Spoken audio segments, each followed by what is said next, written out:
Is a coffee where you are. Oh yes, and yours truly standing here. It's a Friday, so definitely some good vibes, and inshallah right about this particular day. For the next about 4 hours, we're promising you that. When I was young, I wouldn't say at what particular age. I remember singing. You were young. Can you get any younger? Singing the whole town at Nelel. Still come on with my singing voice, but. Dancing is a problem, singing... Okay. We can rectify the singing. we can try. But then, Amy Kosgei has been a part of, has been a household name. And we'll be having a sit down with her this morning. All right. Yes. Something to look forward to. Oh, yes. Also, this morning we'll be having DJ Slice in studio. Do stand by for hits, because that's how we kickstart the weekend. The weekend, imefika. And, kujirusha.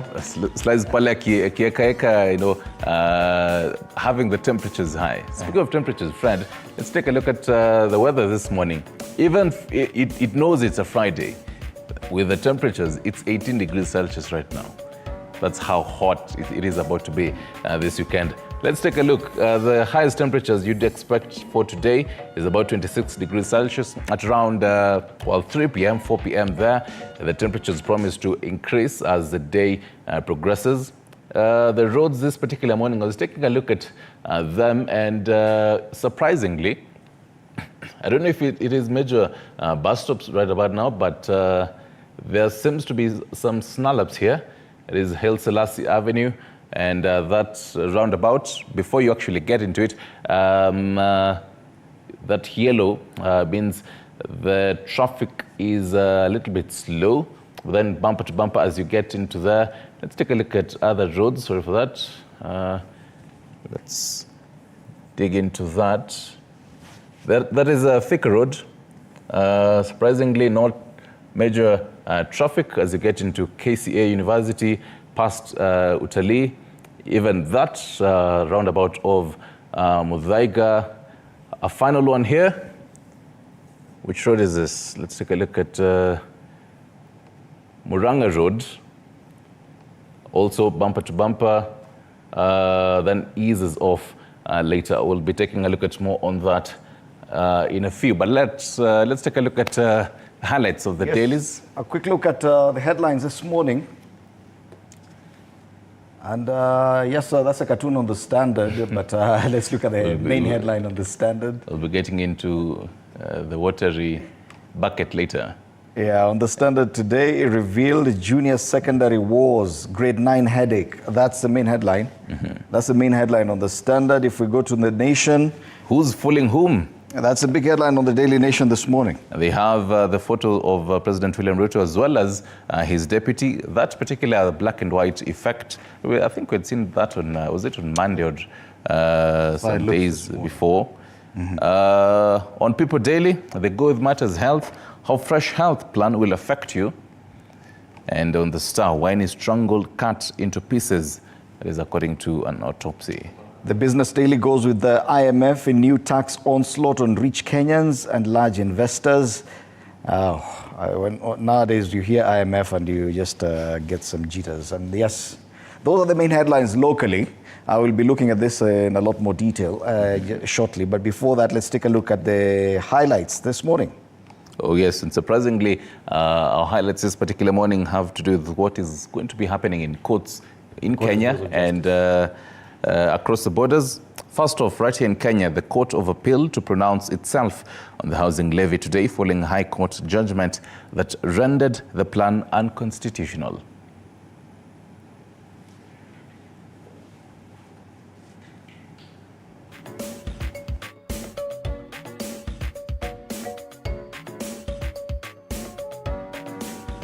Former television anchor Jackie Maribe and her ex-fiancé Joshua Irongo to learn their fate today in the businesswoman Monica Kimani murder trial, with High Court Judge Grace Nzioka expected to deliver the long-awaited judgment.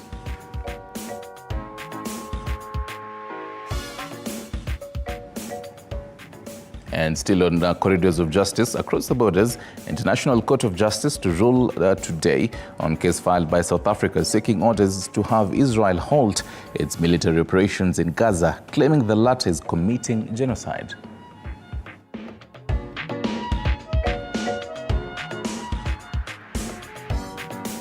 right, and speaking of, even as we get into the news diary, this particular highlights do form the news diary for this particular morning. But then other highlights to expect today. President William Ruto and his deputy, Rigathi Gachagua, will today continue their tour in Meru County. The visit, which began Thursday, yesterday, so the head of state and his deputy launched a number of projects in the county. Do expect to see that today as well. Matters party politics in ODM. ODM leader Raila Odinga's tour to the coastal region enters the home stretch, and its second last day today is expected in Kwale County, where the party's recruitment drive as well as consultative forums. Meanwhile, across the borders, matters tours, the Prime Minister Musalia Mudavadi may today be concluding his tour in Beijing, China, where he had been invited by his counterpart Wang Yi. Mudavadi is expected to bag goodies for the country, with China continuing to lead infrastructural projects and supporting various sectors of economic advancement in Kenya. Another highlight that also formed part of our highlight, the Court of Appeal judges Lydia Chode, John Mativo and Mwaniki Gashoga may be today deciding whether to temporarily suspend the housing tax. Do expect more on that in our subsequent bulletins. But then today, the Office of the Data Protection Commissioner will be hosting the third International Privacy Day Conference in Kisumu. So Information and Communication CS Eliud Owalo, as well as Data Commissioner Immaculate Kasait, expect to attend the conference, which began yesterday. So the International Privacy Days normally commemorated on the 28th of January, which will be on Sunday, basically to raise awareness of the challenges of data protection and privacy, and to inform people about their rights and how they can access them. I believe also this falls on my phone. Don't really have to look at my phone, even for the couples. You advise your significant other, kianza kushika simu yangu ni kama unakata kitunguu. Waachana na hiyo simu. Oh yes. Matters privacy and data privacy there. In matters sports today, the third AK Track and Field Weekend Meeting / Relay Series is set to unfold today and tomorrow at Nyayo Stadium. The two-day extravaganza will feature a diverse range of track and field events, catering for athletes of all disciplines. And finally, our Indian brothers and sisters will today be celebrating their 75th Republic Day. The day marks the pivotal moment when the nation formally adopted its constitution in 1950. That's the news diary. Let's take a look at today in history. So last year, a day like today, the U.S. Special Operations Forces killed a senior Islamic State group official and 10 other terrorist operatives in the remote northern Somalia. This was according to senior officials of the President, Joe Biden. And in 2017, Gambia's President, Adama Barrow, finally returned home on such a day in 2017, solidifying his position as the country's first new commander-in-chief in 2 decades after a political crisis that sent the previous ruler into exile. That is today in history, as well as the news diary this particular morning. Do expect more details on that later on. Fred, I also realized that ni kitambo sana I give a proverb, an African folklore. Okay, go ahead. Stealing the village drum may be easy. The problem is where to beat it peacefully. Yes. Because you still have to beat it. What's the point if you have the drum and you're not beating yes. So you really have to find out and figure how you're going to beat it peacefully. So think about this morning. And every village knows how their unique drum sounds. Oh, yes. All right, let's take a look at the dailies now.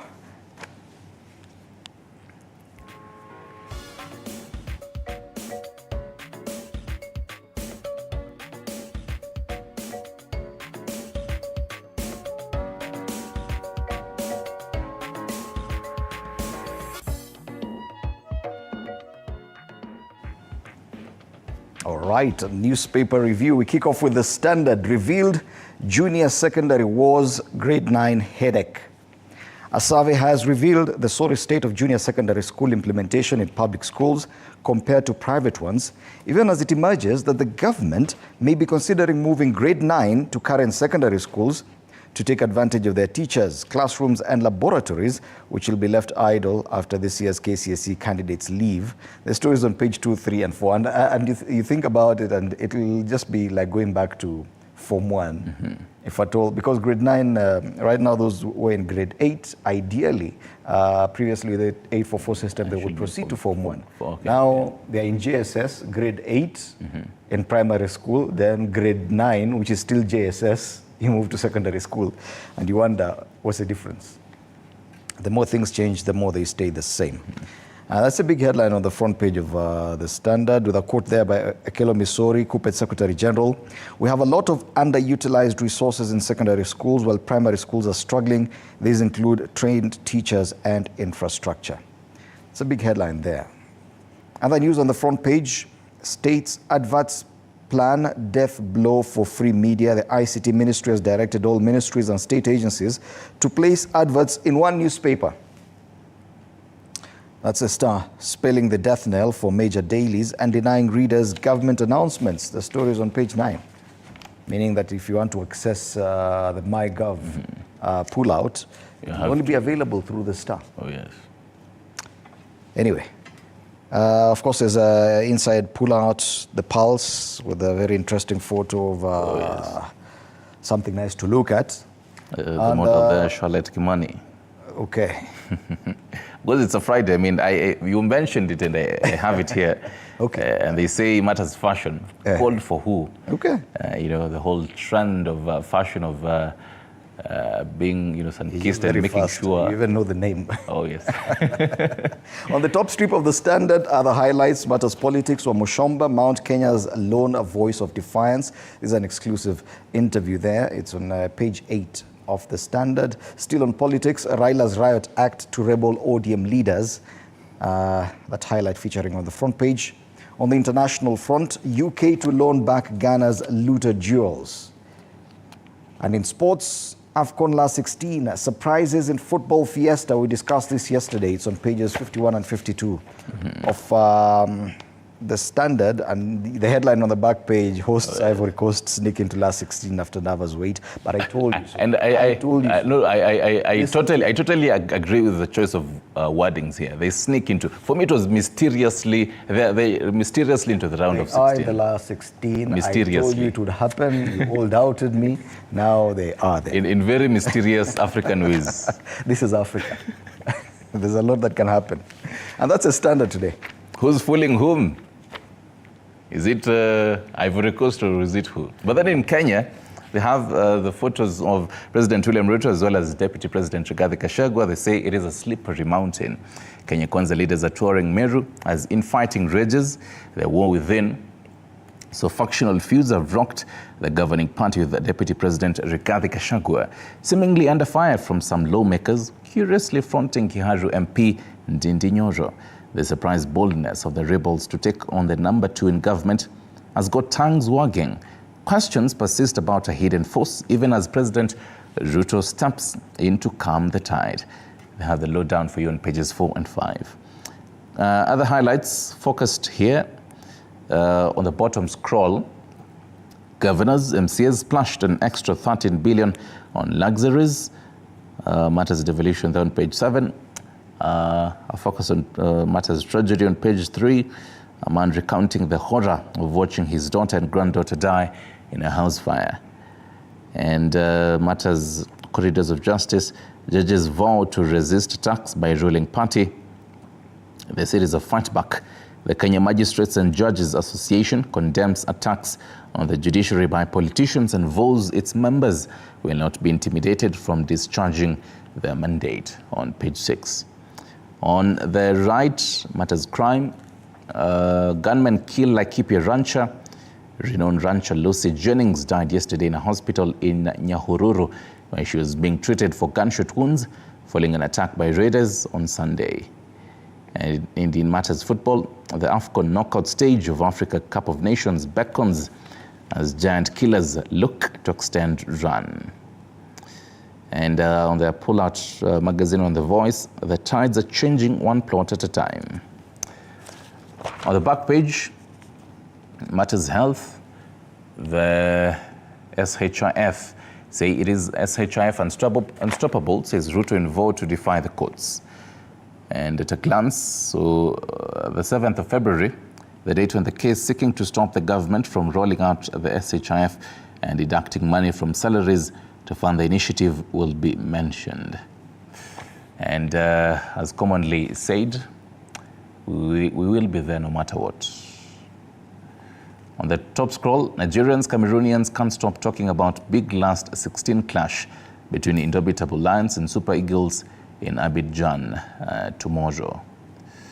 Again, the round of 16 kicks off tomorrow on Saturday, and it is going to be a big game for that one. It is Nigeria, Cameroon? Yes, Nigeria versus Cameroon. Yes, and then up on Saturday. Yes. Oh, the other one, Senegal, Ivory Coast, is being played on Monday. On Monday, I can't forget that one. I will not be shocked.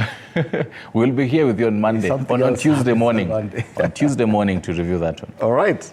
Tuangazie gazeti la Taifa Leo.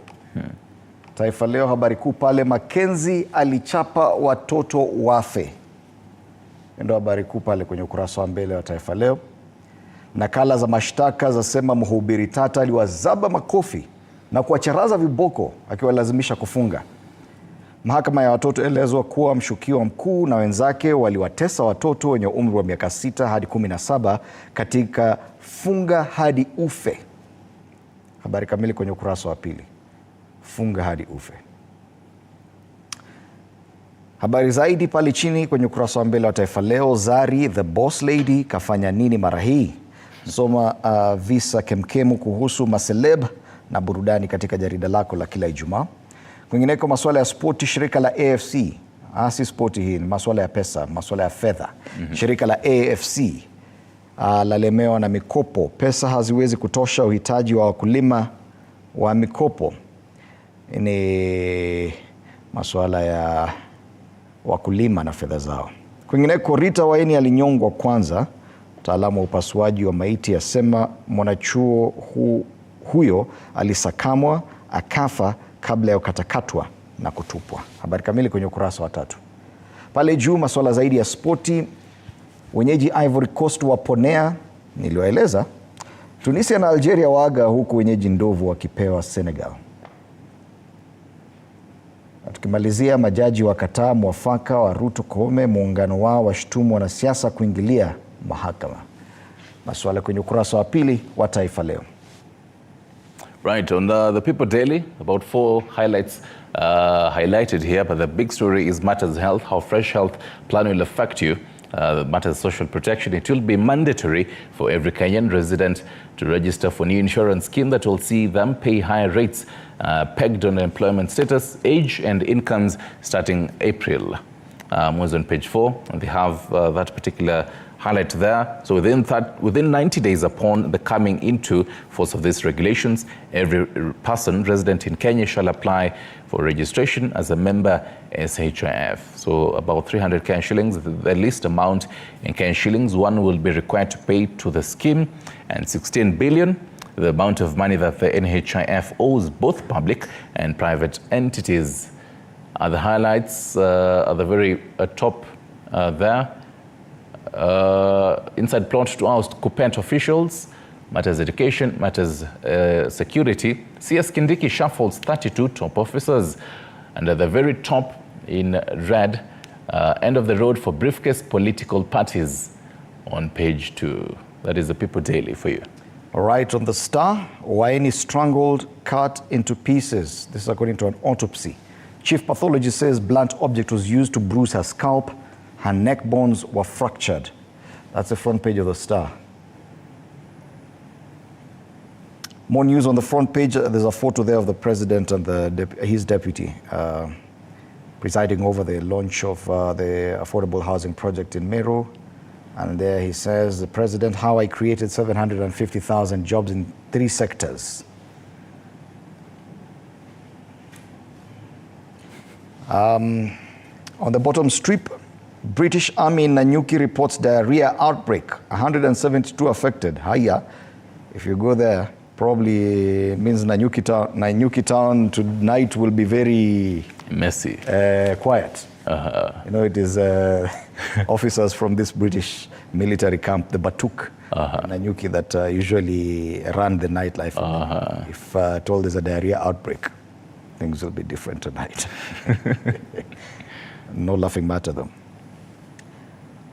Elsewhere, Kenya receives 9.5 billion shillings boost to address persistent blackouts. Let's hope it works. That's the Star. Let's get into matters money. IMF new tax onslaught on rich Kenyans, large investors. And this is the main story of Business Daily. The lender argues that tax incentives hurting revenue expansion, as well as sort of that. Report lays ground for more taxes on the wealthy. On their ticker, EABL cuts dividend as profit dips 22%. What does that say? So East African Breweries PLC cut its interim dividend by 73.3% to 1 shillings per share after posting lower earnings in the half year to December 2023. The company had paid an interim dividend of 3.75% share a year earlier. Matters companies, insurer shocks PSVs with cashless fares. Public service vehicles insured by Direct Line Assurance will have to switch to cashless fare platforms as insurer moves to curb fraudulent claims related to injuries and deaths. Matters markets, 70 billion cash shillings bond tests resolve to cut borrowing. So Kenya is seeking about 70 billion in new infrastructure bond sale that will test its resolve to keep the cost of domestic borrowing in check. And at the very bottom there, they say Germany coffee farm shuts Kenya operations on sector reforms. At the very top scroll, the Life Pullout magazine, they say the bridge builder on page 19. That is the Business Daily. Right, let's cross over to Uganda. And in Uganda, they've just received results of their primary school examination, and that is what features on the front pages of the dailies today. Even on the monitor, the best of PLE, and it has photos of all the top performers and best PLE schools. The 2023 primary leaving examinations, that's what they call it there, the equivalent of our KCPE, the PLE, showed that boys did better than girls again, with Education Minister Janet Museveni seeking answers on the dropouts. Yes, the First Lady there is a Minister for Education. Another story there, foot and mouth disease spreads to 32 districts. MPs ask why. But the big story in Uganda this morning is on the examination results. And if we look at the other daily, that's the New Vision, top stars schools. Same thing. Faces and names of images of top performers across Uganda in the primary leaving examination, and also lists of schools that performed well. And that is basically what they're talking about in Uganda today. No other news.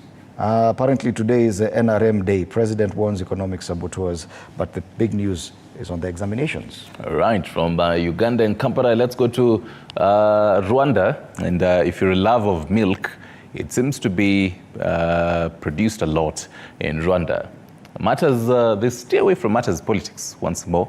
They say Rwanda's milk production exceeds 1 million tons, and more than 81 million liters of milk was supplied to milk processing plants in 2022 as well as 2023. Was on page 3.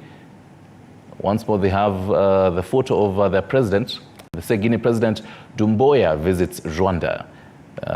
Paul Kagame there and his counterpart Mamadi Doumbouya of Guinea when he arrived yesterday there. It is for a 3-day official visit. Other highlights, how conservancy areas outside Akagera will foster wildlife awareness. And finally, why support is crucial for parents of autistic children. That is the New Times in Rwanda. From Rwanda to the Pare Bongo. Tuangazie masuala ya Bongo na ni sawia na yale ya Uganda, masuala ya elimu kule Bongo. Gazeti la Mwananchi, hisabati bado moto. Hisabati ni somo la hesabu Ni somo la hesabu kwa wale ambao hawaelewi Na licha ya ufaulu wake kupanda kwa 5%, watahiniwa 75% wapata 0. Hali ambayo wabobezi wa somo wanasema juhudi zaidi zinahitajika. Ufaulu masomo ya sayansi waibua matumaini mapya. Shule za serikali zarejea kwenye ubora wake na wadau wachambua. Hisabati bado moto. Bado moto. On the Citizen, Samia's goal of attracting 1 billion Kenyan shillings Indonesia investment. President Samia Suluhu is in Indonesia for an official visit, and they say, speaking during the Indonesia-Tanzania Investment and Business Forum in Jakarta yesterday, she asked her lieutenants with raising the value of Indonesian investments in Tanzania to $1 billion in the shortest time possible. Right. That is the Citizen. Other highlights there, matters education as well. Experts explain higher science pass rates in 2023 Form 4 exam. Another highlight there on the bottom, government eyes green bonds after positive market response. And that is the Citizen this particular morning. All right, turejee nyumbani, tuangazie masuala ya karakacha sasa. On the cartoon, on the Daily Nation that comes to you on page 18 of the Nation. And on page 18 of the Nation, matters to do with World Bank, the IMF, and Kenya's involvement in that.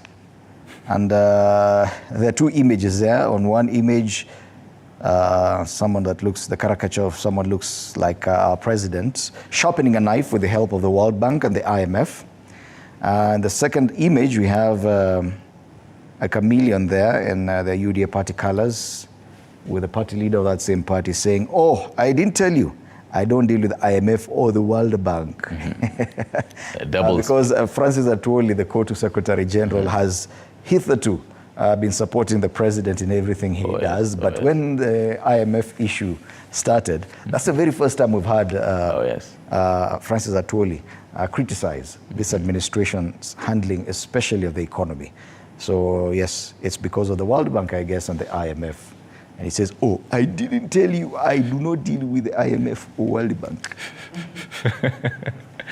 Right, that is the Daily Nation. Even as you flip the Standard, we can take a look at the People Daily. Kama kawaida on page 10, they go with matters education. They say education is the key, but then they enlarge the E in there.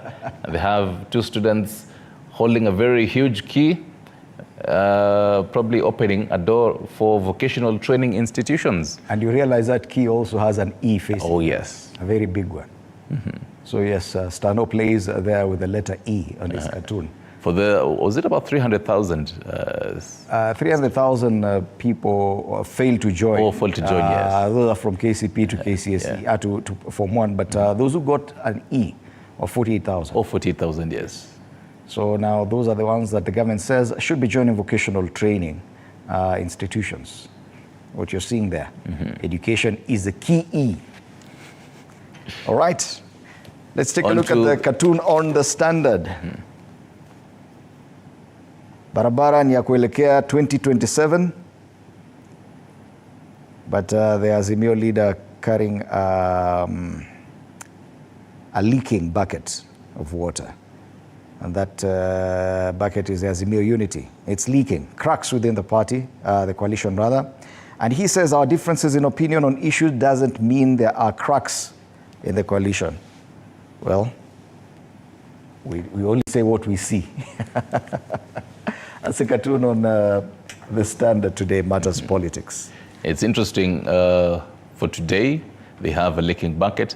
Yesterday's, it was either Standard or Daily Nation. They were having ODM officials trying to fish, but then on a dry land. Yes, and as you Speaks said, volumes. the Azimio leader is still at the coast, Yes. trying to boost his party's strength in that region, the ODM party. Yes.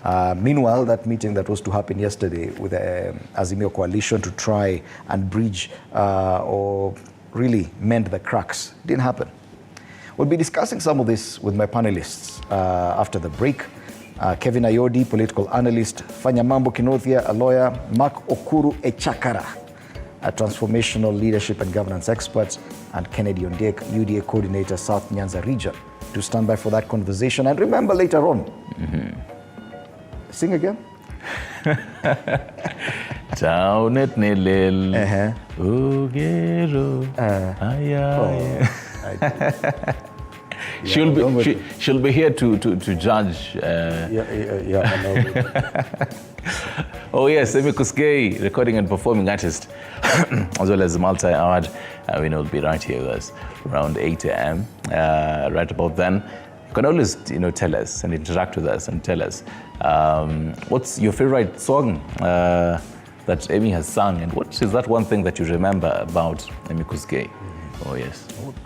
Okay. And of course, DJ Slides will be here later on, so do stand by for that. And you can be part of all these conversations online on X at TV47 News and on Facebook, TV47 Kenya. You're watching Morning Cafe.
Fred Indimuli, and I got confused there a bit.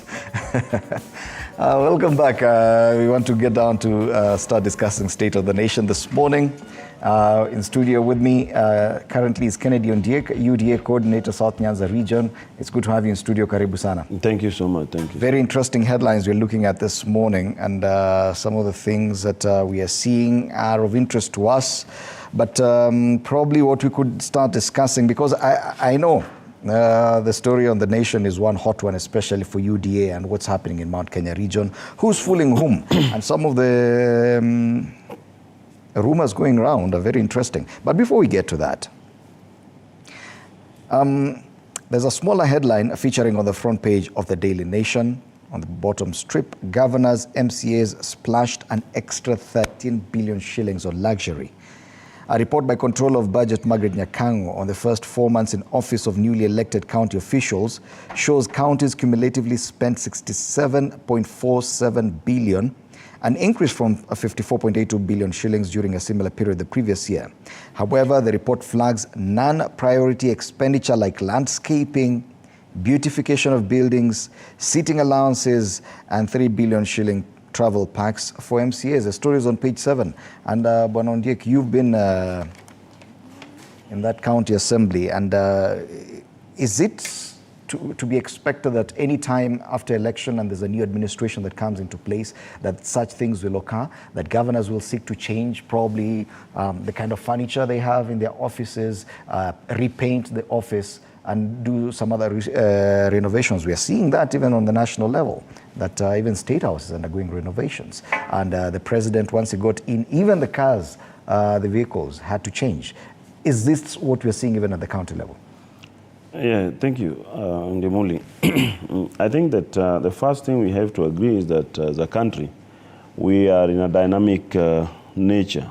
We are a dynamic country in terms of our structure of doing things. First, we are a Republican democratic system where we conduct elections every 5 years. And when you conduct elections, basically you realize that certain governors, for example, they will be leaving offices, and when they leave, there are certain vehicles, for example, they carry along with them. You only find that the number plate is replaced. Are they allowed to? There are certain vehicles they are allowed to have, and also when a new governor also comes in, he is allowed to procure certain other new sets depending on the circumstances they are in.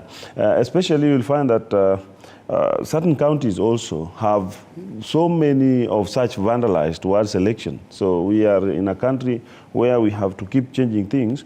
It's only wasteful if we look at the manner in which they are doing it. Now you find that when a new governor comes in, you remember that he comes in with a whole set of governor's office.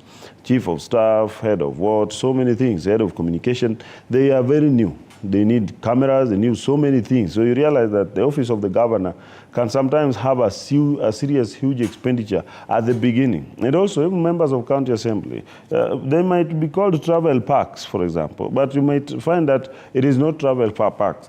And I think the media also should read correctly the report of such independent bodies, because you may find that these might not be travel packs, but might even be motor vehicle loans. There are certain there's a loan which they are supposed to be given immediately they are sworn in as members of county assembly. That is to purchase a vehicle. So they need to be very specific in their reporting. If the budget controller indicated it is in which part of travel. And at the same time, it is very clear the report by the Controller of Budget cites expenditure on landscaping, beautification of buildings, sitting allowances, and unnecessary and extensive domestic and foreign travel as among those gobbled up huge amounts of cash. Yeah, basically, in the beginning of this new government system, you realize that members of county assembly as well as governors had a lot of push and pull in respect of travels and the needs, demands of many things. But I want also, from the angle where I sit, I look at our 47 governors. They are supposed also to practice a little stringency in how they spend public funds, because I don't see whether landscaping and this kind of refurbishing, painting would take such kind of money from the public coffers, especially now that we are dealing with so many financial challenges. But even at the national level, there are certain things which you can't avoid doing. Like the renovation of the State House Controller's Office, you had to do it. There are things which have to be done periodically. So I want to appeal, maybe for personally, I think the governors are supposed to be slightly more stringent on how they spend, because the national government gives them money and they are supposed to look at important parts to spend on. And if you look at what was happening, for example, in Meru County, where we had the impeachment going on, if you looked deeply into that impeachment, you could even see certain hands of exchange of money which maybe did not go through or went through in wrong way. So I think that we are supposed to be very stringent as a people. Okay. We talk about financial problems in the country, yet there's opulence, there's too much expenditure on areas which might not be necessary. So I think that since I am in the UDA government, for example, I deal with issues of UDA, I think that we are supposed to also focus, like the president said, we are supposed to focus on more important areas, like now the health issues, like development of infrastructure, rather than spending much on personal emoluments and local TNTs, these travels which members of County Assembly are focusing on. And the report, because it's been extensively covered on page 7, actually breaks it down to some of the counties and how much they've spent on local travel. And even Migori County is there. The CUB has fingered Migori County, who in 3 months flushed 81 million shillings on local travel and 2.7 million in Tanzania, Uganda, and Norway. And in Mombasa County, they pocketed 17 million shillings for their stay in high-end destinations such as Singapore, Turkey, Dubai, and Switzerland. And many may wonder, what is the necessity of such travel, probably just a few months after the elections? I think this realization of lack of necessity in such travels, in fact, even the national government, the president reduced his travels. But we saw that immediately after he became president, that's when he had a lot of foreign travel. He has reduced towards the end of his... Yes, that is the truth, because first he had to, first of all, there was a need for international connectivity. And, that is the time he just got into the office. That's the time we were organizing the Environment Summit and the rest. So there was a need for global marketing or different things. But when they realized that is too much exorbitant on Kenyans, even the Deputy President's office had the travels reduced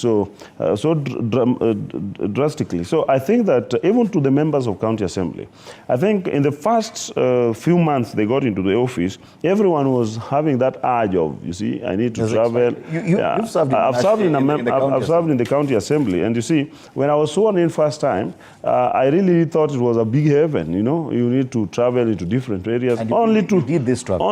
I traveled, personally, I cannot deny, and there are certain travels which you can't avoid, but also there are certain ones which you can avoid.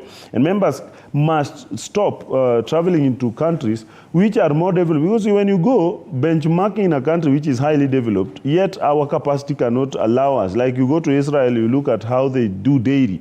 The dairy in Israel we can't do yet in Kenya. Our standard will not allow us. But our members keep on going there. They keep on going there, they see, and then when they come back, they just rest in their houses. Are you saying that some of this travel is not necessary? Some of these travels are completely wasteful, completely unnecessary, and that's why I think the controller of budget was looking into them. Because you see, they look at the value for money. Value for money. Every time you do something as a state, as a country. So the government today, I think that's why the controller of budget is informing the national government, and I'm happy the Treasury will take necessary controls into protecting the public funds. And the government of our current government is really trying to reduce unnecessary expenditure. Okay. And I think this one is going to have a great impact in overall financial availability in the country, because cash is very limited today, and the dollar is challenging the country. We need to reduce, and we are terribly reducing on unnecessary expenditure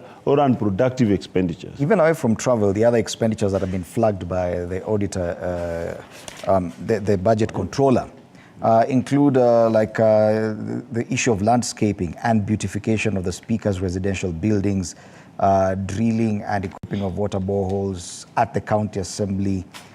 This, for example, was in Baringo. And we see that the speaker's residence cost 10 million shillings. Wow. And you wonder, how necessary is such expenditure? But allow me to welcome to the panel Mark Okuru-Echakara, Transformational Leadership and Governance Expert. It's good to see you in the new year. Karibu sana. Good to see you. Happy New Year, Fred. Happy New Year to you. Yeah. Now, you found us discussing something that features on the front page of the Daily Nation today, and that is governors, MCAs splashing an extra 13 billion shillings on luxuries. And this is according to a report by the Controller of Budget, and issues to do with travel, non-priority expenditure like landscaping, beautification of buildings, sitting allowances, and travel parks for MCAs. And we're just wondering how necessary some of this expenditure is, and how beneficial is it to even the residents of these counties. Bwana Kennedy Ondek here has been an MCA, and he does agree that yes, he engaged even during his time in some of this travel that was not necessarily beneficial to anyone. Bwana Echakara, what's your assessment of this? Well, I think some of this travel is not necessary, really. And you've been in this country since devolution began, and we saw, especially in the first term, the first season of devolution, we saw the conflict between governors and county assemblies. And the majority of those conflicts revolved around the commitment of resources to MCAs by the governors. And the assemblies used blackmail, literally. If the governors do not play according to their demands, they would blackmail them and say they will impeach them. And so that has been a problem there. And I think what has happened is that in the process of time, the majority of governors have fallen into the trap, played into this trap, and have allocated more money to county assemblies and travel parks and all that to members of the county assembly to avoid finding themselves on the wrong side with the county assembly. So in the process, you'll find that the majority of the resources that are meant to be channeled to development are instead redirected to cushion, or as it were, make the MCAs comfortable so that the governor can continue minding their business without the unnecessary blackmail. So I think they need to borrow a leaf, especially from the national government, because from the word go, His Excellency, from the time he was sworn in, said how it was necessary for unnecessary expenses to be cut. And even this year, this financial year, decided to cut over 400 billion shillings. Yet, that is the target. But even at that level, you're already seeing, because issues like renovation of speakers' houses, the governor's office, landscaping that have been flagged by the Control of Budget, we're seeing that at the national level as well. State House is set for renovation at a cost of 795 million shillings. No, I think the issue of State House is one that many people do not understand, because this building is 200 years old. There are some sections of State House that 200 years? Yes. There are some sections of State House that have been shut down. They are considered, the structural integrity is not guaranteed, and they are considered unsafe, and it's been closed off. So except for the front side, the place where it's used every day, but some parts of State House are actually not safe. So the renovations in State House and the restoration of State House is one that is long overdue. So people do not understand that history. This is a very old building. I'm not sure about the 200 years, or that would take it back to about 1800, which is not necessarily accurate. That is, what I basically mean. What I basically mean. This is a very old building. Yeah. Of course, it has been constructed in phases. What we see on the front side of it, that is the latest part of it that was constructed, but it grew with time. Okay. Yeah. But to what Bwana Chakara said, Bwana Ndika, do you agree that probably it's the county assemblies that are the problem? That this kind of spending at county levels by governors is as a direct influence from the county assemblies, that the MCAs are the ones who make these demands on the governors, and governors have no choice but to play ball if at all they are to create that rapport with the MCAs from the outset? Yeah, for me, I look at this in terms of the policies that we have. And it coils down into the required constitutional offices, both at the national and at the county level. You know, our constitution also overloads our expenditure level, which is the truth. I think the review, there is need for certain review.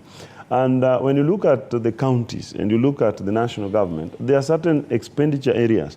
When you do budgeting, I've been in the budget making process. I did almost four budgets, I think. I did 4 budgets. I did 4 supplementary budgets.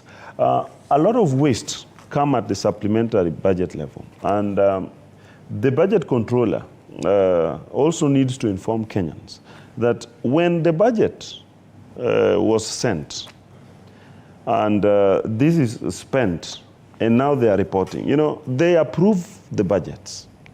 There's no budget which can pass from the county assembly if it has not been approved by the budget controller. They approve the spending. They approve the transfer of funds. In fact, sometimes some counties don't receive funds because they have still not been approved by the budget controller. And the budget controller should tell us that when such approval for expenditure was being done, did they also check these expenditure areas? I think our problem of overutilization or misappropriation of funds is systemic. The question about the role of the assembly in forcing some of these governors to spend in areas that are not necessary or beneficial. I can tell you that forcing the governor to spend, you see, you can't force governor to spend. Oh, but we've seen governors being forced to spend, especially on the word. I'm telling you from experience. What you can do is that you can force the governor to transfer certain expenditure areas. So these expenditure areas might not have been intended, but now the budget controller has the duty to approve certain expenditure to the counties. And do they approve them in line with these particular areas? Or is it, now we need to look at who is fooling who or who is interfering with what? Because if the budget controller approves this and it is spent and the report comes, why do we see more of reports than more of the initial allocation? Then the most important thing we need to do as we go through the budget making process, it is proposal from different departments, including county assemblies also proposes their budget. It is taken to the executive of the county. It is taken back to the county assembly for evaluation, for approval and the rest. And then finally it is taken back to the governor to be signed into law. So these processes, they don't scrutinize every part. And when now it has been spent is when they scrutinize. In fact, we are not proactive in protecting the public funds. So the Office of the Budget Controller, in my view, they are supposed to enable themselves to monitor expenditure as at when it is spent. Because when a trip, like say for example, how do you take 30 members of county assembly to go to Dubai or to go to Israel to go and look at dairy? Do all those 30 members fall within the Committee of Agriculture?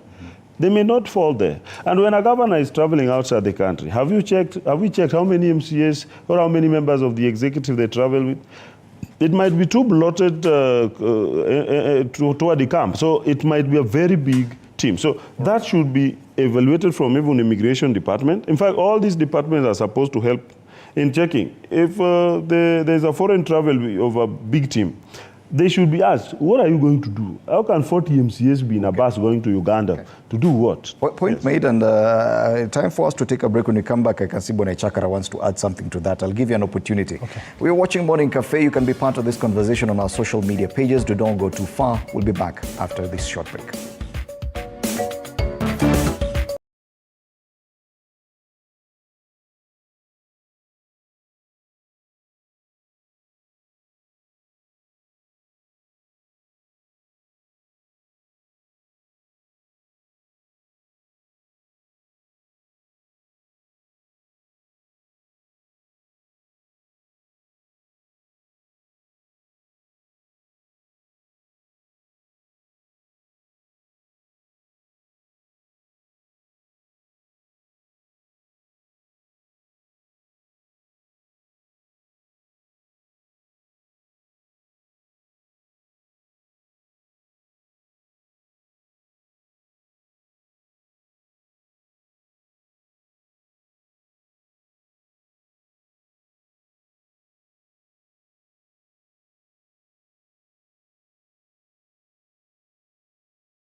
Morning Cafe on TV 47 with me, Fred Indimuli. I'm still in studio with Kennedy Ondiek, UDA Coordinator South Nyanza Region, and Mark Okuru Echakara, Transformational Leadership and Governance Expert. Just before the break, we were discussing this exorbitant expenditure by counties. And Bwana Echakara, you wanted to say something before we move on to the next discussion. I actually wanted to emphasize something on what he said about how the Office of the Controller of Budgets is involved in the budgeting process, and how that they're involved at the beginning, at the very onset, and approve before it moves on. But then they are not involved in the middle.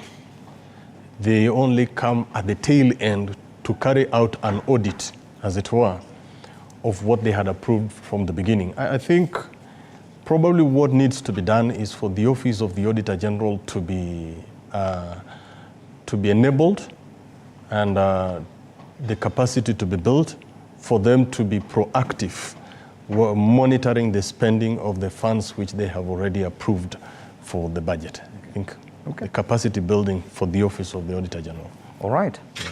I want us now to move on to another discussion, and this is interlinked with so many different things.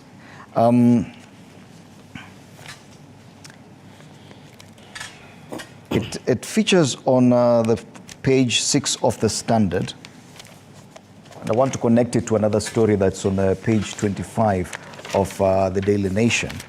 And this has to do with the IEBC being in limbo as hiring of top bosses stalls.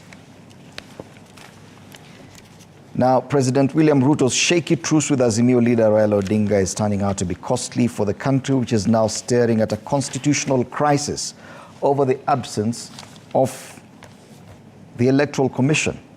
The delay in recruiting new IEBC chairman and commissioners has seen Banisa constituency, for example, and 3 wards lack representation due to delays in holding its by-election in those areas.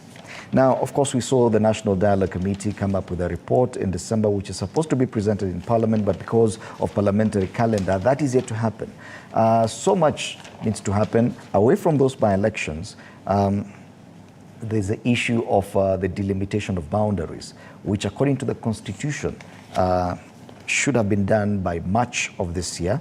We're already getting very close to February, meaning there's only 1 month between now and that deadline, meaning it won't happen. There's also a separate story, and this happened on Wednesday this week in Uasin Gishu, where the Court of Appeal revoked the nomination of 9 members of the County Assembly in Uasin Gishu who had been nominated by the UDA, and the Court of Appeal ordered the Independent Electoral and Boundaries Commission, which is not in existence, to degazette the names within 14 days and change the list. That story is also on page 25 of The Nation, where the MCAs are blaming their wars on local politicians as nominations are revoked. Now, the issue here is the IEBC and the existence of the IEBC, the delays in reconstituting the Electoral Boundaries Commission. I'll quote someone here, Koki Muli, who's a lawyer and rights activist, saying that the issue is we need to delink constitutional processes from courts, from politics rather, to ensure that they progress correctly. And let's start from there, Bwana Kennedy Ondiek. Do you believe that we've ceded too much ground to politicians, especially in constitutional processes that are now dependent on political whims? Yeah, you know, the constitution of IEBC, initially it was IIBC. It transformed into IEBC. And in fact, the initial one was Electoral Commission. And then it transformed in different formats up to what we have today. You can remember that during some times past, we had things to do with parliamentary group, IPPG, which was part of constitution of that. Every political party needs representation. And you know, when we were approaching the last election, we had all political parties going back for a new registration. I think you can remember. with the register of political parties. Now, the challenge that comes in is that when serious decisions are to be made as to constitutional such, like IEBC, there comes to be more prominently two parties, more of coalitions, the two coalitions. So I think, personally, I believe that IEBC ought to be constituted because, number one, there are things you can't do without IEBC.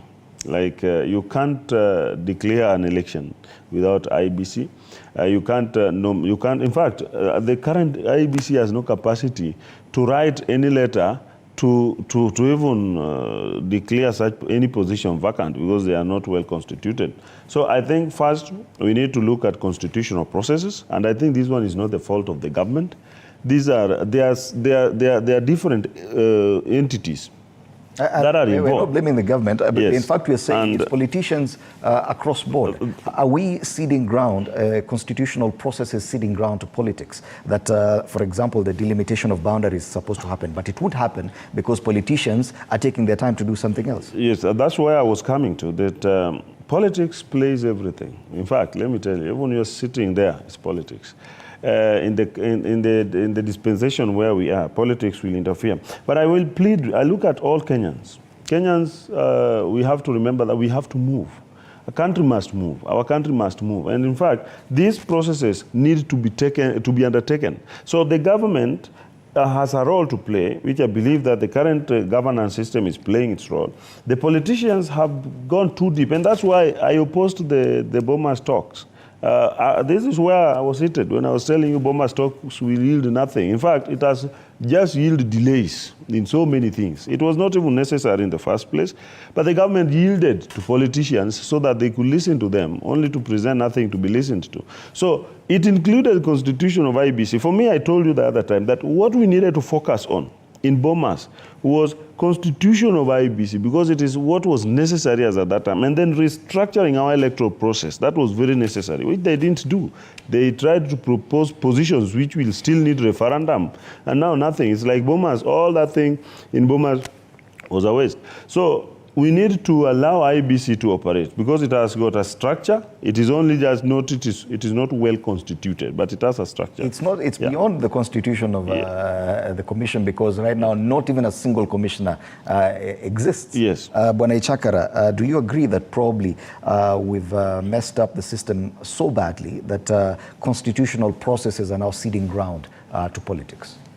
Yeah, that is true. I totally agree with those statements by Koke Muli, because I think we have over-politicized the way we manage our society to the point that even things which are glaringly clear to all that need to be addressed urgently, we find that everything grounds to a halt because it does not appeal to certain politicians or is not working the way politicians want it.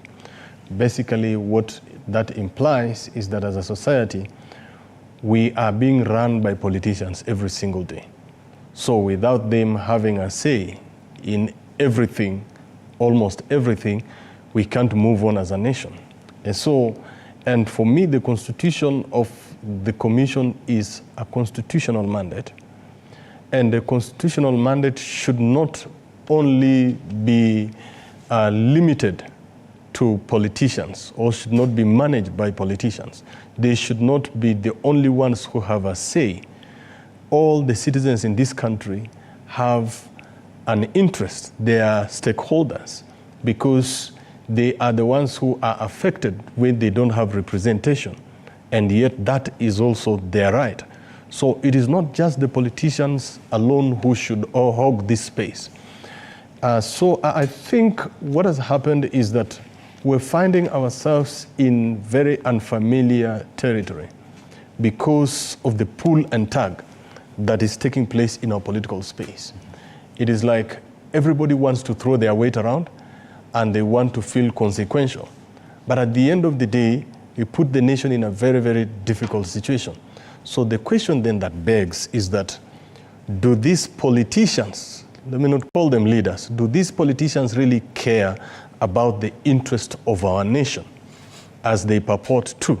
Because they say they are fighting for the interests of the citizens and the nation. The question then is, after we find ourselves in this position where there are by-elections that are supposed to take place, there are nominations that have been revoked by the court that are supposed to be readdressed, which is within the purview of the constitutional mandate of the IEBC, without them being addressed, are they advancing the interest of the nation or not? So those are the questions.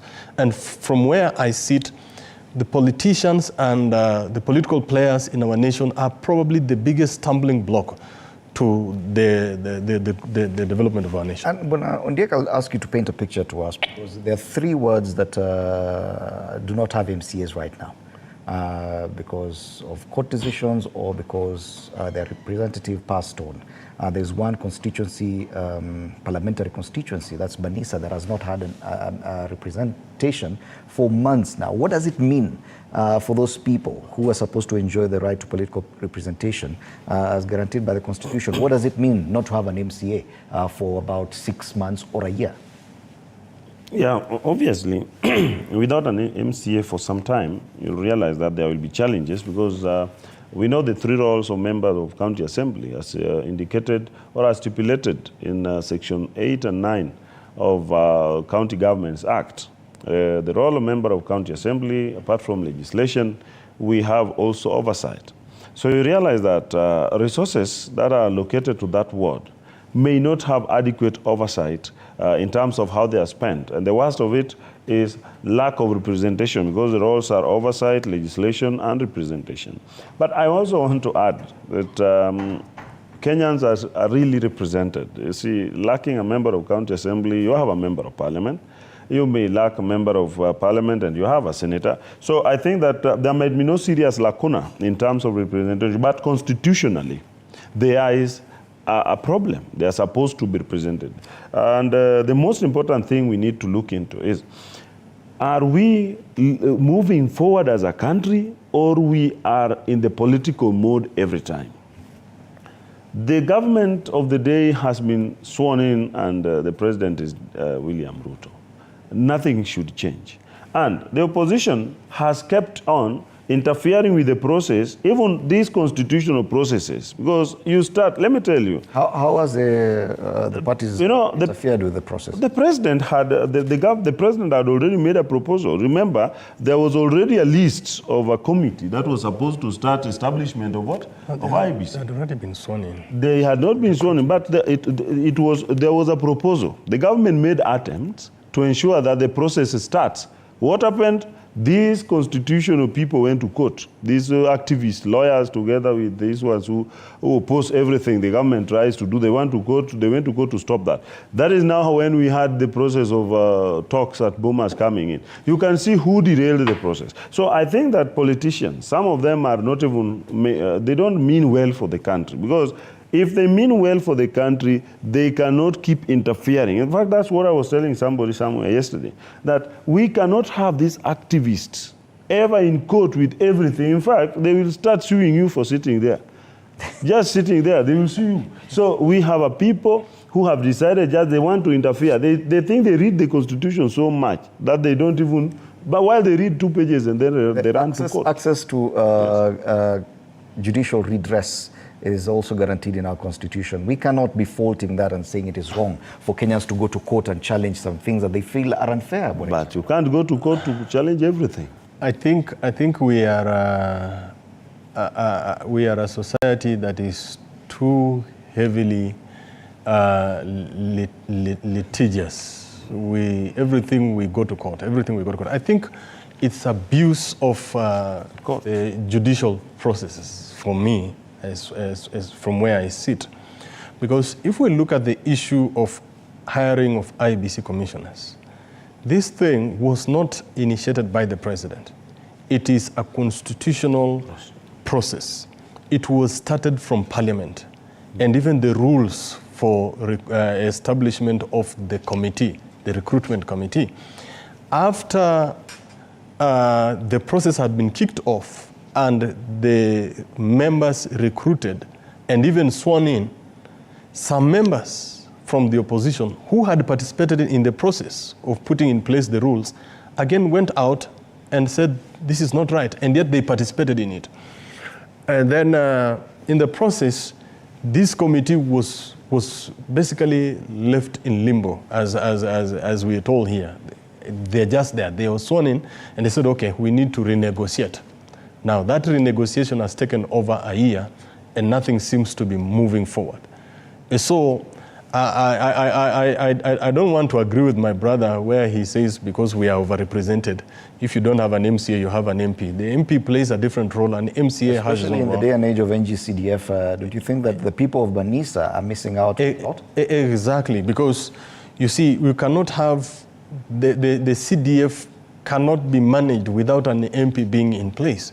So you find these people here are missing out on very, very important services just because somebody somewhere, and we look at the issue of the boundaries, because the boundary delimitation is supposed to decide how many are we going to have extra constituencies. And so from where the politicians sit, they look at areas and regions where they are most likely going to have more constituencies, and some of them feel because these are not our strongholds, it is going to give our opponents the upper hand. So those are the games that are at play. It's not just a small thing. So for them, stalling IEBC is about that. So they make sure if this thing becomes time-barred, then it will be postponed to the next cycle, you know? So basically, I think that is the thinking behind those who are frustrating. Do you think that probably that's the main reason, that probably there are forces that are keen to ensure that this delimitation or review of boundaries does not happen in this election cycle before 2027, that they could engineer some crisis and then push it to after 2027 just because of time and deadlines? Yeah, that is possible. We are in Kenya, and anything is possible. I think that the most important thing we need to look at, we have the laws. I don't know whether the IEBC Act, because we have an IEBC Act, there's an act that guides IEBC. I don't know whether it is really good that our Supreme Court has not even come out to pronounce themselves on this, because this is a serious constitutional crisis which we are going to find ourselves in. If there's a clause that in that particular act which talks about negotiation, which I believe that is important because different parties are supposed to participate, because this is establishing a referee for the next political activities. They are supposed to negotiate, but how long should that negotiation take? We have timelines. When you look at even financial issues, we have when should we have the budget fiscal paper, fiscal outlook, when should we have the budget proposals, when should they have particular timelines. If there's a negotiation as to who and how should IEBC be established, how long should it take? I think, by the way, I think I may need to even proceed to Supreme Court to pronounce themselves, because we are headed to a serious leadership crisis in this country. Because, like I also didn't say that the substitutive representation. What I only say that Kenyans are seriously represented. But the problem is now this representation comes with different roles, which are very specific, because we have devolved funds which are supposed to be managed by the governor. In case we were not having a governor of one county today, what would that county be doing? Just like the constituency you have mentioned, just like the wards. Because if we have ward development fund without a ward member of county assembly, if we have a constituency without a member of parliament, it means that no one takes responsibility in respect of expenditure. Now the students in those areas have gone to school. Have they been given bursaries, and how have they been given? Who has given them? Because we know that there's although there's NGCDF committee, but it's supposed to be established under some leadership of a member of parliament. So I think we headed to a serious constitutional crisis in terms of IEBC establishment and constitution. So I believe, while our courts are busy looking at how finance bill, how to stop building of houses, how to stop which the government is doing, they should have looked at this one, because this is a very serious Let's be fair to the courts. They only attend to matters that are presented. Then Kenyans are not no presenting. one has gone to court yet on this matter. Now, if Kenyans have not gone to court on this matter, I'll go to court tomorrow, so that on Tuesday, so that I can expedite this matter. Let's talk about the attitude of Kenyans, yes, in general, including our politicians. We are looking at a crisis crisis, a constitutional crisis, because the timelines for the review and delimitation of boundaries are prescribed in the Constitution, not in an act. Yeah. It is in the Constitution that within 8 years, but not before 12. Within 8 and 12 years, this has to happen. The 12th year is ending in March this year. This will be the very first time that we are defying this provision of the Constitution after the Constitution 2010 was promulgated. It has never happened before.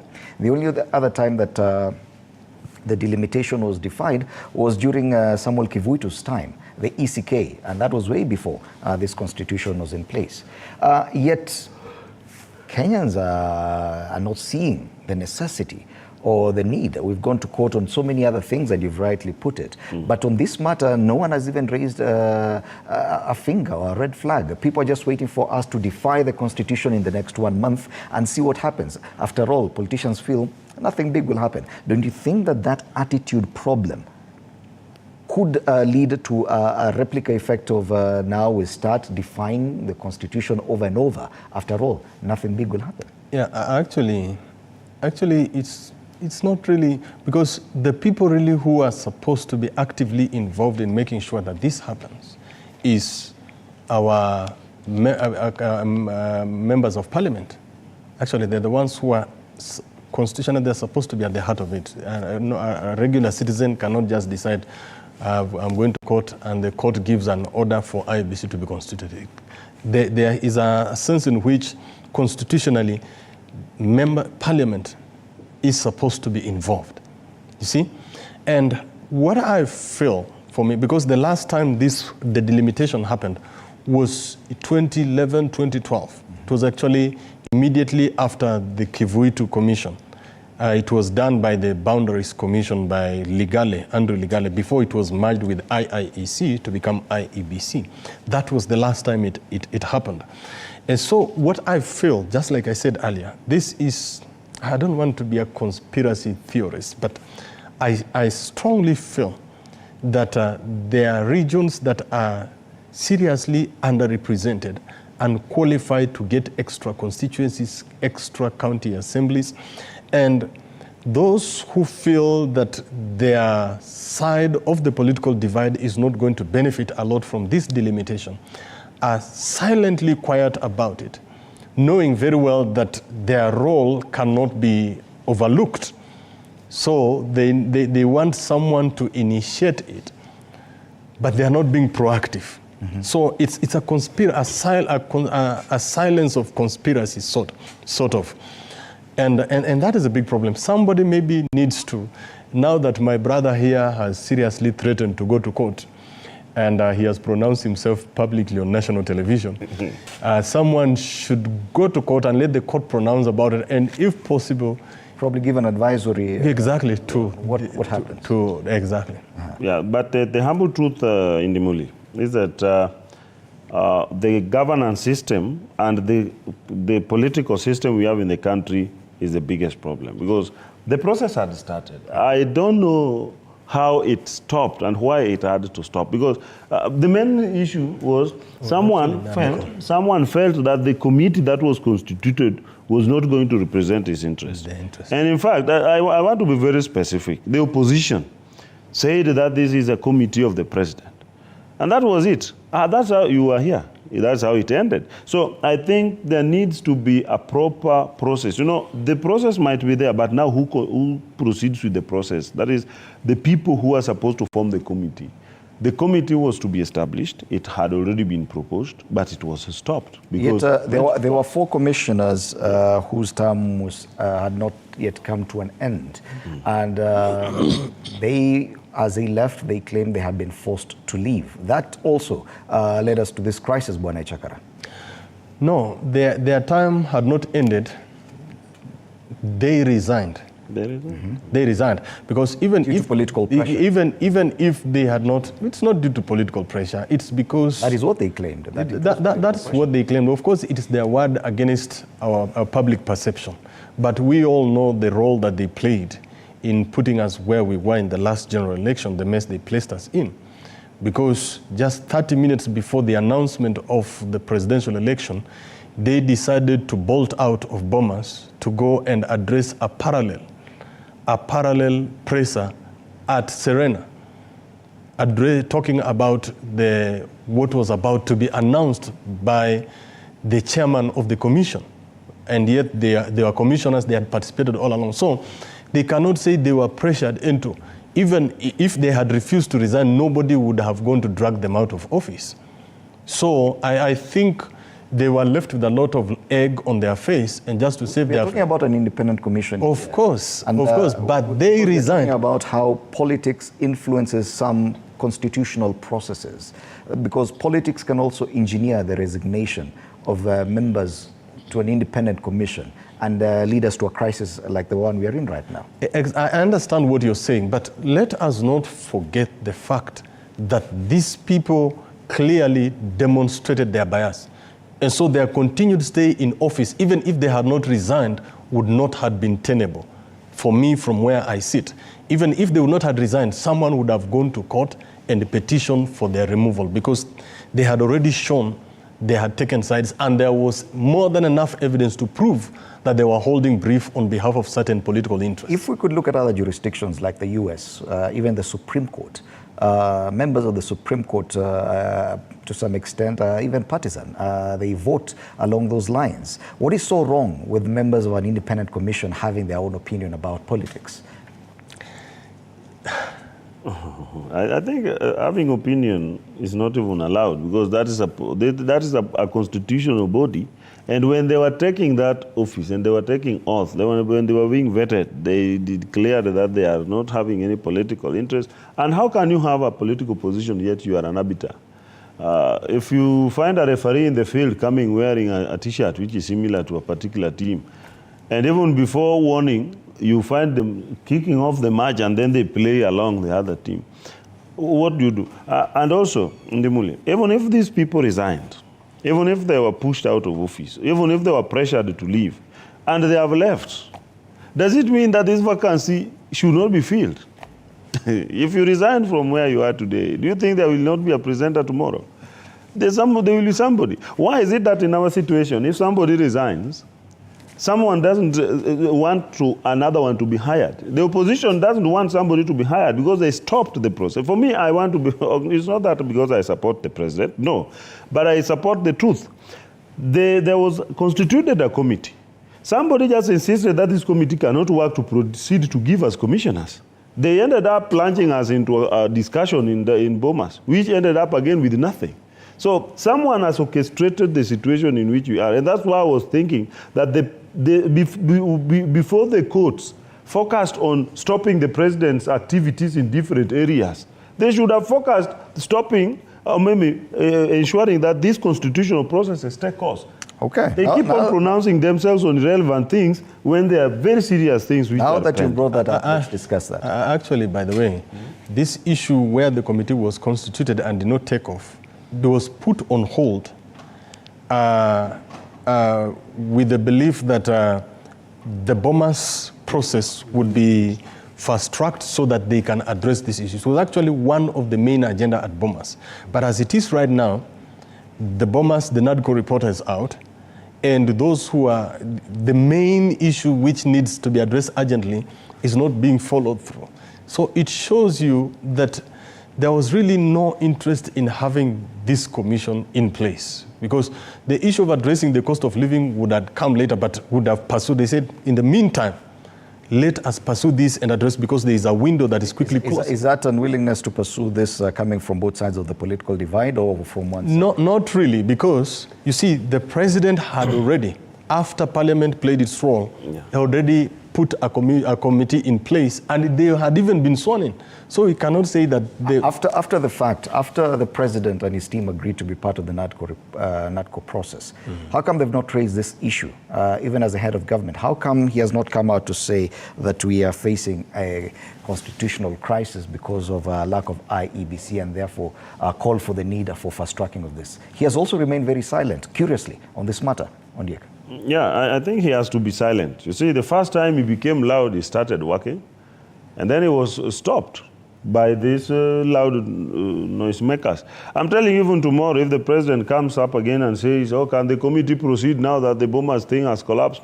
they will start again ranting left, right, and center. And this one is the core of their complaint, because they will say, oh, IEBC is going to determine this, oh, IEBC is going to create new constituencies. They will start running left, right, and center, and it will be another issue. So for me, I think the person who has we have three arms of government. In the Muli, yesterday I was talking to somebody, I told them, we have three arms of government, and they have their roles. And I think if there's any issue going to deal with constitutional problem, it ought to be dealt with by Parliament, or it ought to be dealt with by the courts. The Supreme Court, I don't know whether it is right for the Chief Justice, for example, to just sit and wait and see things bad at she has not been told to talk about it. I think the Supreme Court must be moved to give a determination. Isn't that the same thing, and now that you've brought us to that discussion, isn't that the same thing that the courts were called upon to do by people who are now referring to litigants in the various challenges of government projects? And they did that. They were not doing it out of their own volition. People went to court and presented their petitions saying this and this plan by the government has defied the constitution on this area, and this needs to be addressed before they can proceed. And the courts pronounced itself on the matter. Now we're criticizing the courts for doing that. Aren't we speaking from both sides of the mouth, Bwana Chakara? The fact, and this story is also features on the front page of the Daily Nation. Judges vow to resist attacks by ruling party. Don't you think that we are unfairly targeting the judiciary on this matter, yet we're also saying that we need to turn to them for remedy of other issues? No, I think judicial processes, the way they have happened, and their targeted determination of very strategic government programs is what we find curious. Regardless of whether someone brought the matter before the court, but just this, the ease with which court orders and injunctions are issued, we find it curious. Because you see, from where the president sits, you know, our president is the head of state, is a symbol of national unity, the head of the executive, but at the same time, he is a politician. Remember, while campaigning, the ruling party did make almost over 170 promises to the Kenyan people. And all these promises were planned in the plan, which is the manifesto. They were supposed to be implemented in phases. And so these timelines are very important to Ruto, the politician.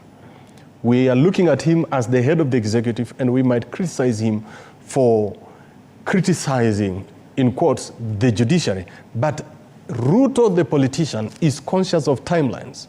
And we cannot begrudge him for being conscious, because at the end of the day... Are we saying that a politician's good intentions and good intent in executing projects should not be scrutinized to the obedience to the Constitution? That if at all President William Ruto has a good plan, probably for health or housing, and in that plan he defies the Constitution, that should not be questioned. Is that what we're saying? No, that's what I'm saying. President William Ruto and the government has not defied any court order. They are not. They continue. And even the pronouncement of the court, especially on the housing levy, was on the issues of discrimination. Definitely, that is defying the Constitution in as far as discrimination is concerned. If at all that occurs, are we saying that the judiciary is not allowed to pronounce itself on the matter? No. What I'm saying is this. The president publicly pronounced himself on what he felt about the court orders. But he did not defy the court orders. He did not continue to implement the housing levy. The matter went on to determination until just the other day when the court agreed to let it. Let's be very clear. The court has not stopped the housing, affordable housing project. It has only suspended the collection of the housing levy. The issue is about the housing levy, not the housing project. So the plan by the government may be correct, but there are some issues some questions that have been raised before the court that could be potentially in defiance of the Constitution? Are we saying that the courts are wrong to attend to some of these questions? Basically, in Dimuli, if you looked at the matter that was before the court critically, it was actually in an estoppel. In fact, it was just stopping the collection of revenue because someone complained over that. But now, if you don't allow the government to collect this revenue, how do you expect the project to continue? Because there is a plan, the better plan. So I think the government, I don't want to meddle much on that. The main thing I said, necessity is the mother of invention. And when we look at, when we are in court, sometimes we talk about necessity as defense. You cannot deny the president, who is the head of state, ability to proceed with certain activities just because some court somewhere in the country pronounced somewhere? Itself. Yes, this is what I'm saying. Let me because it's the same issue. Allow me to expedite this. It is the same issue. It's the same issue as you address that. Yes. Because even in its own appeal to the court, the government agreed that there were some things that needed to be remedied before it continued. This in itself means that the government is even aware that there could be some problems in its initial plan. Are we still saying the court was wrong in that? You know, the finance bill, I mean the housing bill or housing levy needed an act. Like the NSSF has got its act, it needed an act. So it is that act, the bit of the law, it was the one which was missing. But you see, there was a procedure of arriving at the law, though this process had to take off. That is now the problem. What I said somewhere in Dimuli, and I want to repeat myself, that the buck stops with the president. The judiciary might talk, they might pronounce themselves, but when there's a high cost of living, nobody asks the judges.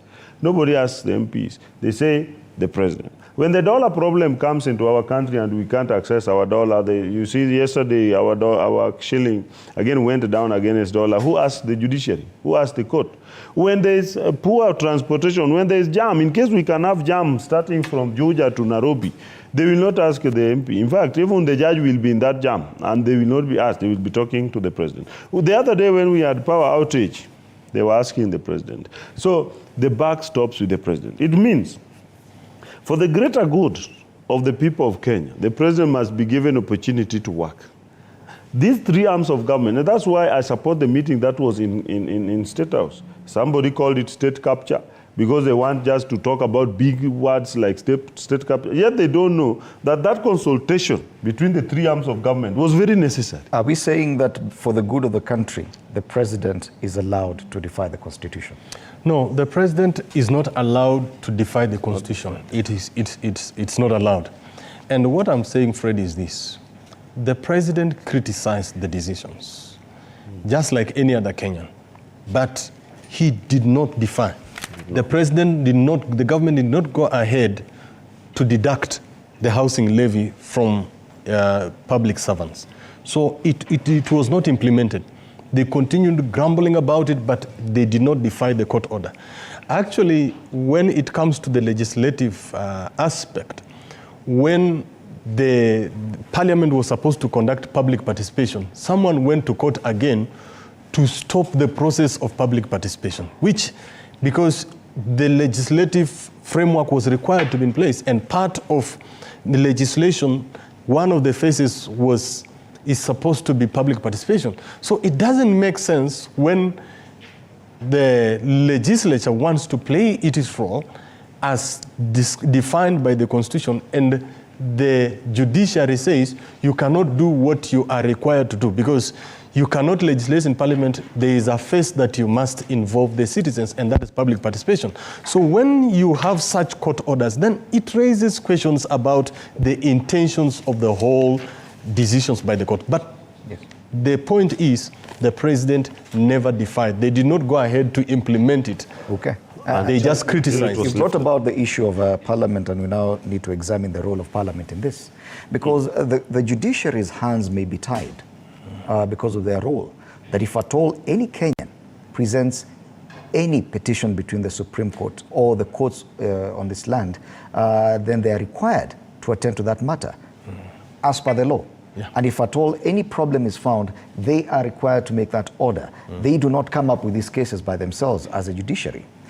Therefore, If at all some of these government policies have already gone through Parliament, and Parliament, through failure of its own, fails to scrutinize properly some of the legal hurdles ahead, isn't that therefore leaving the judiciary with no other option than to do its job? Probably the question should be to Parliament. Did they do a proper job? And same question, state capture or executive capture of the houses of legislation. We've had issues with members saying that we will pass that bill without removing a comma or a full stop. If failure by Parliament to remove a full stop or a comma ends up in court, should we blame the courts or the houses of legislation? In my view, I think that we have the three arms of government, and I still continue to support the fact that these are very separate entities, although they are dependent. We have a tree, my brother. This is a tree. That's why they are called branches of government. They are not, there's a branch, this branch, the executive branch, and there's legislative branch, and that's why they are called also arms of government. What I'm insinuating here is this. I believe that these arms are supposed to be supportive. They are supposed to be facilitative, because by turning a blind eye? I'm not saying they turn a blind eye. You can facilitate even when you are not blind as well. Yeah, in fact, I don't want them to be blind.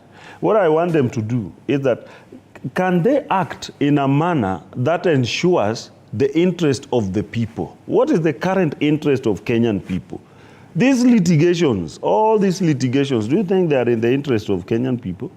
These litigations, Kenyans want food on the table. Do you think these court orders are in the interest of the people? That is why, for me, I look at when we had socio-contractarian theory, let us go back to Thomas Hobbes' principle.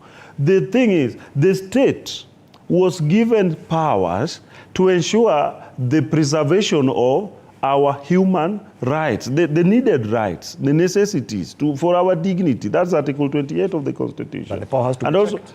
You see, you don't check it to the extent that you stop it now from working. You see, when we have a vehicle, when you take it for service, but you don't go and remove engine at the garage and then you still bring that vehicle want to move. You can't stop it from moving. That is now the thing I'm saying. The law stops the IEBC currently. And let me go back to that. The current IEBC, the law will say it is not constituted well. Well, this law doesn't act to ensure it is constituted. So that is now the main thing I'm saying. It says no, but it doesn't say, okay, fine. That is now what the president was asking for. And I speak from the president's angle, that why is it very easy for you to give out such orders that only interferes, instead of also looking at it when a matter is brought to, these are just one high court judge, for example. And Kenya has so many judges. This one high court judge sits and listens to one petitioner or two, and then stops a whole country from moving. A whole country.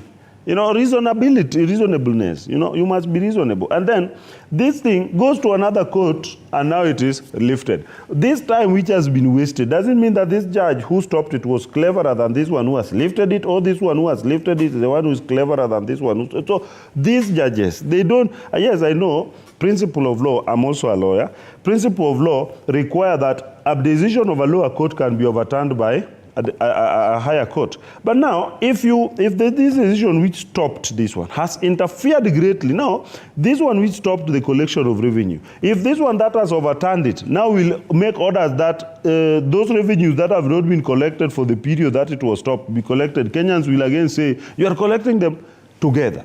Like they were saying when the finance bill was suspended, they were told that if it starts working, you will have to pay for the period that. And now when they were told to pay, they were saying, oh, why can't it be paid slowly? You see, Kenyans also have problems. But the most important thing, the government must operate. Let the president be given opportunity to operate. If orders are to be given, study that order. Even ask your fellow judge, I want to give these orders. Do you think they are reasonable? Okay. Yes. You don't just wake up, somebody comes before you. We will leave it there. Yes. We will leave it there. As we come to the end of this conversation, I'd like us to turn our attention to what is happening in Mount Kenya and take a look at Mount Kenya politics and how that plays into the national politics. It is what is on the front page of the Daily Nation. Who's fooling who? The war within, factional feuds have rocked the governing party, with Deputy President Rigathi Gachagua seemingly under fire from some lawmakers curiously fronting Kiharu MP Ndindi Nyoro. The surprise boldness of the rebels to take on the number 2 in government has got tongues wagging.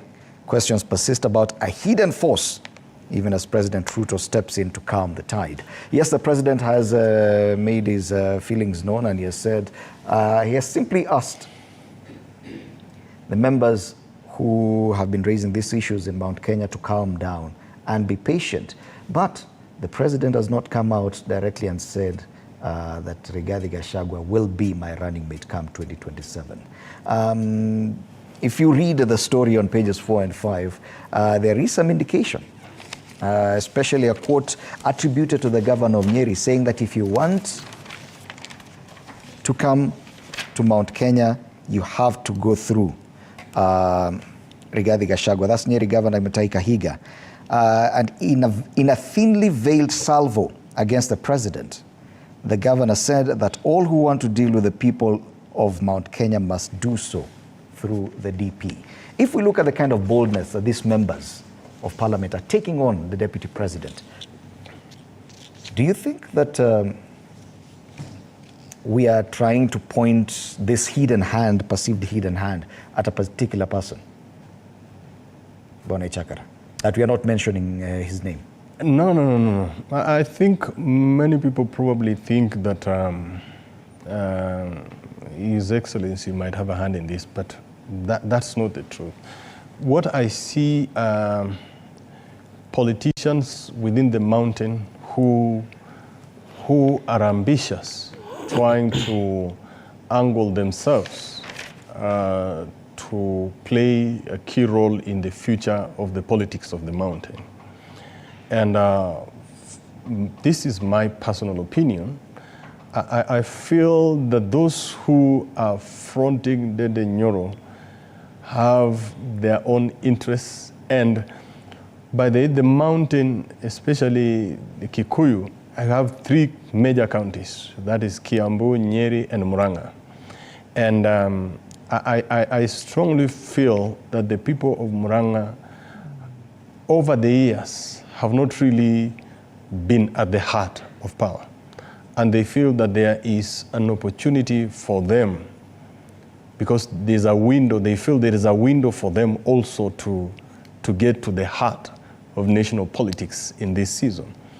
And we cannot rule out the possibility of other hands being involved, but not necessarily His Excellency, but others might also be interested in it. And people trying to take advantage of the personality of the deputy president on how he does his thing to try to discredit him. How difficult would it be for the president to come out and say clearly that come 2027, the ticket will be the same as it was in 2022?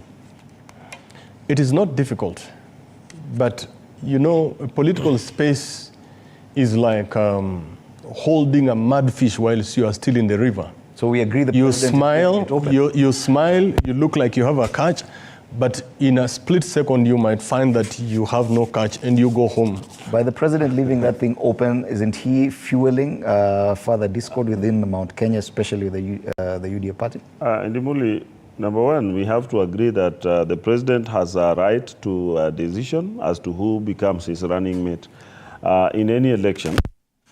At the same time, the president has the freedom of choice as to who will be his running mate when that time comes. So that right and that freedom are remaining with him. And as far as we are aware, there's no election tomorrow, there's no election next year, there's no election, we'll only have election in 2027.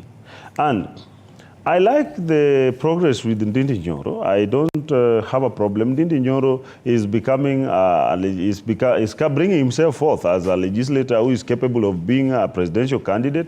And he has shown, based on what he's doing in his constituency, he has proved, and based on what he has been doing next to the president, he has proved that he's capable of deputizing Dr. William Ruto. And he has demonstrated leadership as well. He has come out to be very strong. He has proved that he is able to stand against any tide and is willing to do anything for the president. At the same time, the deputy president, Rigathi Gachagua, has done his work correctly. In fact, he has done his work to help the president move, even against the biggest threat, that is Raila Odinga. He has fought him to the end. He has protected the State House. He has protected the president from these handshake hunters. So they have failed to hunt, and in fact, they have not succeeded in getting a handshake. So I think he has also done his part right. These are two sons of the mountain who have proved that they are having the interest of the president at heart at any given stage. So any of them at the given time, William Ruto as the president and as the party leader of UDA and also the coalition leader of Kenya Kwanza, will know what to do, and he's also busy thinking. And this is not this is not a simple decision. And I'm telling you, if even the opposition cannot even decide their presidential candidate, how can someone expect the president to declare who will be his deputy president? It is about mathematics and politics. So we agreed, still open. It is supposed to be open. In fact, it is supposed to be very open that the president has got two men who are willing to stand by him and work with him and walk with him, and they are all willing to protect him. And the only thing for me as a UDA coordinator, I would wish to see all of them working along with the president to the next journey, irrespective of who becomes what when the next election comes. These are two gentlemen who have proved that they are capable of helping the president, and they will help him all through. And I think they are doing their job correctly. It's only that politics is competitive, so everyone must position himself, even myself. I'm busy positioning myself for some things. So you don't know what I'm positioning myself for. Everyone has to position himself, and I really appreciate that Ndindi Nyoro has stepped up to be very strong, and he can be anything. In fact, he's a presidential material. Your final word. I think there is there's something that is playing out here. And one, we must not forget what the president experienced during his time as deputy president. And I don't think that he would wish to go down in history as having done the same thing to his deputy that was done to him. I don't think there is any need.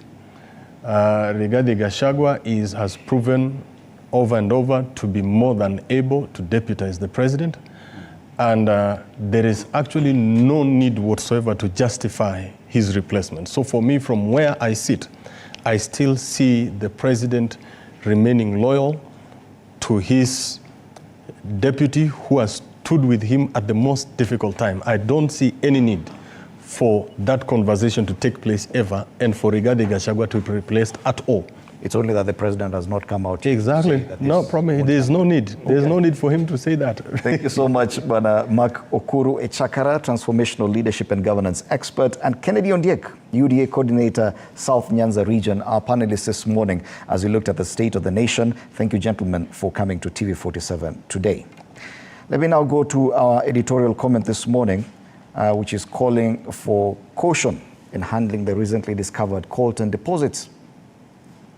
Now, recent revelations of substantial coltan deposits in 6 counties in Kenya, including Embu, have sparked considerable excitement among Kenyans.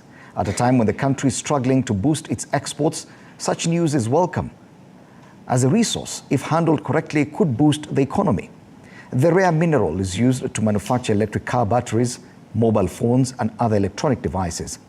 We, however, would like to urge patience and caution as prospecting exercises continue. It is important to note that it is still not clear how large the coltan deposits are, and therefore their true value is yet to be determined.